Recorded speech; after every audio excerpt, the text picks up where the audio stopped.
कभी रुक करके देखें आखिर समस्या क्या है।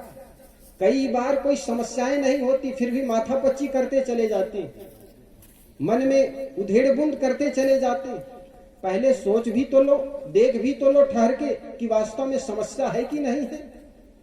कहा जाता है एक बहुत बड़ा महल था और महल में एक दरवाजा लगा हुआ था और उस दरवाजा में एक ताला था।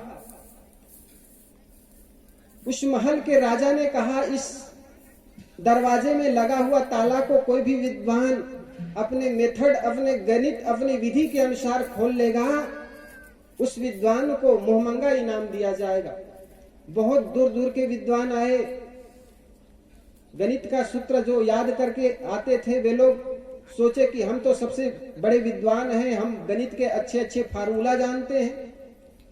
वो विद्वान लोग आए, 3 विद्वान आए और तीनों को कहा गया भाई अपनी अपनी ये जो ताला खोलने की जो विधि है इसको याद करो, कल सुबह आप लोगों को मौका दिया जाएगा।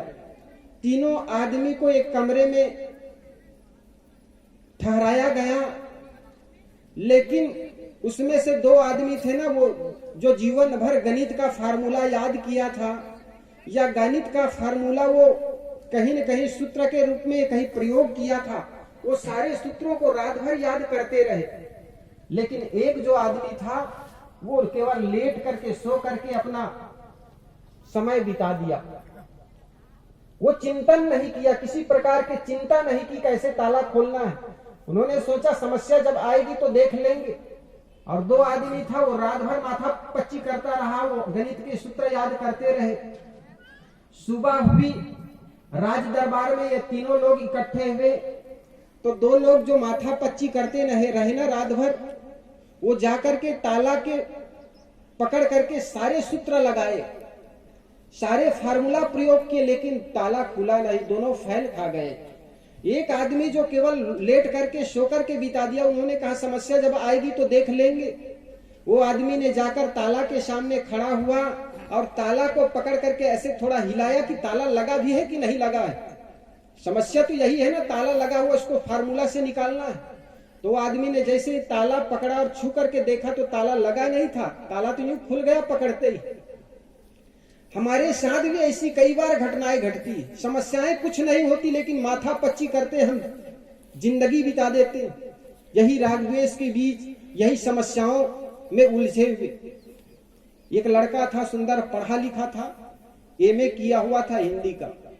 एक टीचर के पास जब गया तो कहने लगा सर मैं हिंदी में एमए किया हूं और हिंदी में एमए किया हूं तो सारे शब्दकोश लगभग याद है, रटा हुआ हूं। सर ने उनसे एक प्रश्न किया, मास्टर ने उन्हें कहा बेटा मैं तुमसे एक प्रश्न करना चाहता हूं, करता हूं और उत्तर बता दो तो मैं मान लूंगा तुम एमए किए होगे, बड़े होशियार भी होगे। तो मास्टर ने एक प्रश्न किया, आप लोग बड़े ध्यान से सुनिएगा, शायद आपके पास भी उत्तर हो।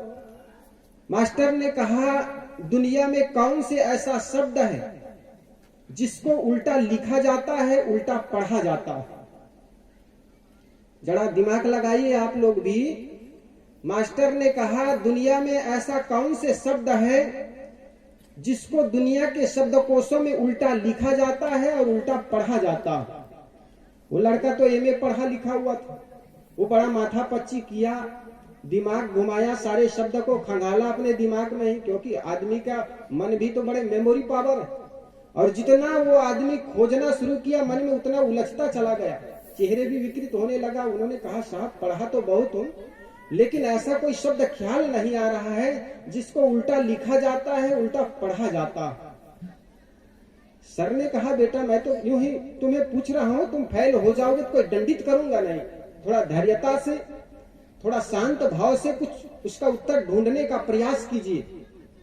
और वो लड़का जितना ढूंढता उतना उलझता चला जा रहा था। और मास्टर कह रहे थे तुम ठहर के थोड़ा सोचो। तो अंतिम में वो लड़का खड़ा होकर कहा सर मुझे समझ में अभी तक कोई शब्द आया नहीं जिसको उल्टा लिखा जाता। तो मास्टर ने कहा बेटा कलम और कागज ले आ। कागज और कलम लाया और मास्टर ने कहा अब लिख। तो मास्टर का मुख देखने लगा, ताकने लगा, आखिर क्या लिखूं? तो मास्टर ने कहा उल्टा लिख। उल्टा शब्द उ अधल्ला और ता में आक मात्रा, उल्टा लिख दिया। कहे अब पढ़। तो लड़का ने जैसे ही पढ़ा और पढ़ करके वो हंसने लग गया। कहे सर ये उल्टा। तो सर ने कहा यही एक उल्टा शब्द है जिसको दुनिया के शब्द कोशों में उल्टा लिखा जाता है और उल्टा पढ़ा जाता है। तो ये उल्टा शब्द ही है। वो प्रश्नों में कई बार उल्टा उत्तर छुपे होते हैं, लेकिन हम उलझ जाते हैं। हम तो आज तक केवल वृत्त में घूमने की आदत हो गई, दौड़ने की आदत हो गई। कभी ठहर करके भी तो सोचे, प्रश्न पर ध्यान दे, गौर करें कि क्या प्रश्न पूछे जाते हैं। विद्यार्थी जानते हैं कि करीब 50% प्रश्नों के उत्तर प्रश्नों में छुपे हुए होते हैं, लेकिन हमारी जो सोचने की विधा है, उत्तर ढूंढने की जो विधा है, उसमें हम अटक जाते हैं और यही कारण है कि केंद्र पर पहुंच नहीं पाते। तो मैं कह रहा था हम वैचारिक रूप में अभी भी गुलाम हैं। विचार की दृष्टि में अभी भी हम विचार नहीं कर पाते। जब जब वैचारिक शक्तियां हम बढ़ाएंगे, विचार का क्षेत्र में हम आगे बढ़ेंगे, तो निश्चित जानिए विचार क्रांति हमारे जीवन में आएगी। लेकिन तथाकथित लोगों के द्वारा धर्म के नाम पर, ईश्वर के नाम पर यह कहा गया कि तुम विचार नहीं कर सकते, और आदमी ने विचार करना छोड़ दिया। जरा कल्पना करो, एक आदमी का पैर बांध दो और 1 वर्ष तक उनको कोठरी में डाल दो और कहो इस पैर का प्रयोग न करना। वर्ष भर बाद उनके पैर को खोलोगे, वो आदमी अपंग हो जाएगा। इसी प्रकार सामान्य लोगों के साथ किया गया, 80% लोगों के साथ किया गया कि तुम विचार नहीं कर सकते। हम जो बता रहे हैं वही मानना होगा। ईश्वर के नाम पर, धर्म के नाम पर हम आज भी विचार करने से कतराते चले जाते हैं। साहब कहते हैं विचार का धर्म के क्षेत्र में जितना महत्व है उतने आस्था के नाम महत्व नहीं है। साहब कहते हैं करहु विचार जो सब दुख जाई, बहुत दुख दुख दुख की खानी, तब बची हो जब राम ही जानी।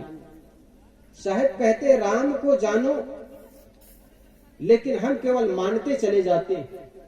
मानने से काम नहीं चलेगा। मानना होता है आस्था के बल पर, श्रद्धा के बल पर, मान्यता के बल पर, लेकिन जानना होता है विवेक के बल पर, परख के बल पर, खोज के बल पर। जिन खोजा तिन पाइया गहरे पानी पैठ। जो आदमी खोजा होता है, पारखी होता है, उस आदमी को मिल जाता है।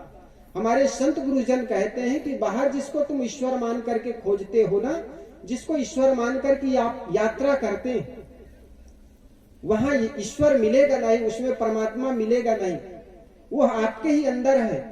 जिस व्यक्ति को अपने घर में रहे माँ बाप में भगवान का दर्शन नहीं होता, वो आदमी दुनिया के कोई तीर्थ यात्रा में चले जाए, किसी भी मंदिर में चला जाए, उनको भगवान का दर्शन हो नहीं सकता।